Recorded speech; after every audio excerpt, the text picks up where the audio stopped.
थुंग थुंग गांव का एक गरीब बाजा वाला था। दिन भर वह गांव गांव घूमकर ढोलक बजाकर अपना गुजारा करता, पर कई कई दिन उसे एक आना भी नसीब नहीं होता था। इसलिए पेट की आग बुझाने के लिए कभी कभी उसे लोगों के झूठे बर्तन भी मांजने पड़ते, पर फिर भी उसे पैसे कम और गालियां ज्यादा मिलती थी। एक रात भूख, बेइज्जती और तन्हाई से टूटकर वह एक सुनसान सड़क से जा रहा था। तभी उसे सड़क के किनारे एक वेंडिंग मशीन दिखी। देखते ही वह सोच में पड़ गया और मन ही मन सोचा, ये क्या बला है भाई। तभी उस मशीन में से एक आवाज आई, मुझे कोई भी चीज दो और बदले में जो सबसे जरूरी है वो लो। सुनते ही थुंग थुंग घबरा गया, क्योंकि उसने इससे पहले ऐसी चीज कभी नहीं देखी थी।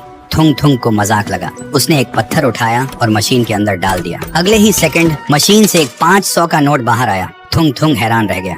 फिर उसने तुरंत वही 500 का नोट वापस डाल दिया और इस बार अंदर से एक असली सोने का बिस्कुट बाहर निकला। थुंग थुंग खुशी से पागल हो गया। उसने सोचा, इसे मैं घर ले जाऊंगा और इससे ढेरों पैसे और सोना निकालूंगा और मैं कभी ढोलक नहीं बजाऊंगा। ये सोचते ही उसने उस भारी भरकम वेंडिंग मशीन को सिर पर उठाया और घर की तरफ निकल पड़ा। फिर घर पहुंचकर उसने मशीन में अपनी ढोलक, अपने बर्तन, घर में जो भी था लालच में आकर सब डाल दिया और बदले में उसे ढेर सारा सोना मिला। देखते ही देखते थुंग थुंग बाजा वाला से खजाना वाला बन गया। जो थुंग थुंग पहले गांव में सिर झुकाकर चलता था, अब वह सीना तान कर चलने लगा। लेकिन उसके अंदर अब लालच की भूख पैदा हो चुकी थी। एक दिन जब थुंग थुंग के पास मशीन में डालने के लिए कुछ नहीं बचा, तो उसने मशीन के अंदर अपना सिर घुसाकर देखना चाहा कि सोना आखिर आ कहां से रहा है। पर जैसे ही उसने अपना सिर मशीन से बाहर निकाला, उसकी आंखें फटी की फटी रह गईं, क्योंकि उसके सिर से होते हुए उसका पूरा शरीर ही ठोस सोने का बनता जा रहा था। फिर उसने जोर से चीखने की कोशिश की, लेकिन उसकी आवाज गले से बाहर नहीं निकली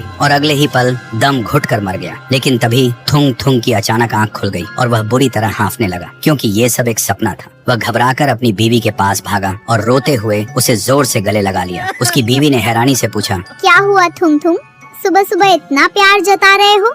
मच्छर ने जोर से काटा है क्या? पर थुंग थुंग कुछ नहीं बोला, बस बच्चों की तरह रोता रहा। उसी दिन शाम को जब थुंग थुंग घर से बाहर निकला, तो उसके पैरों तले जमीन खिसक गई, क्योंकि उसके आंगन में ठीक वही शैतानी वेंडिंग मशीन रखी थी।